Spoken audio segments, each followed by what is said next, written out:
মানুষকে অবজ্ঞা করে কোন ধর্ম পৃথিবীতে নাই। আমার শ্রী হরিযাত্রার পূর্ণভাবে প্রকাশ করিলেন তাই। জীবে দয়া নামে রুচি, মানসিক নিষ্ঠা, ইহা ছাড়া আর যত সব ক্রিয়া ভ্রষ্টা। তুমি যদি শূদ্রকুল জাত হও, না শূদ্রকুলের মানুষ হও, তুমি যদি খালি একটু বিবেচনা করো না, তাহলে তোমার হরিগুরু চাঁদকে একমাত্র আরাধ্য বলে মনে করা উচিত। আজকের দিনে তুমি যে ড্রেস পরে আছো, এই ড্রেস পরার অধিকার তুমি পেতে, তুমি জানো তোমার কি ছিল ড্রেস? আজকে শিশির একটা ভালো ড্রেস পরে আসরে গান গায়, শিশির একটা ধর্মীয় স্টেজে উঠে দুটো বক্তব্য দেওয়ার সুযোগ পেয়েছে। ওদের ধর্ম দর্শনে পরিষ্কার লেখা আছে, কোন শিটুল কাস্ট যদি কোন ধর্ম উপদেশ দান করে তার জিহ্বাকে কেটে ফেলে।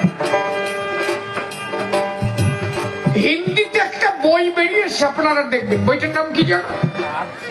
একটা আর্ট ফিল্ম, আপনারা দেখবেন, ইউটিউব সার্চিং করুন।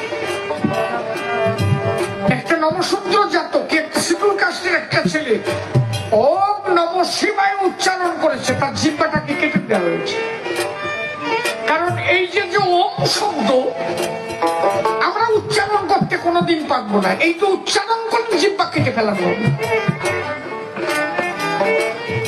এই উচ্চ বর্ণের মানুষ এহেন অত্যাচার আমাদের করেছে।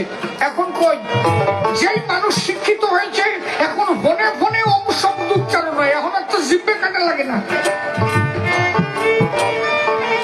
তাহলে ধর্মকে না অধর্ম বলে, অধর্মকে ধর্ম বলে চালিয়েছে। এই জন্য গুরুচাঁদ ঠাকুর বারবার বলেছেন কি,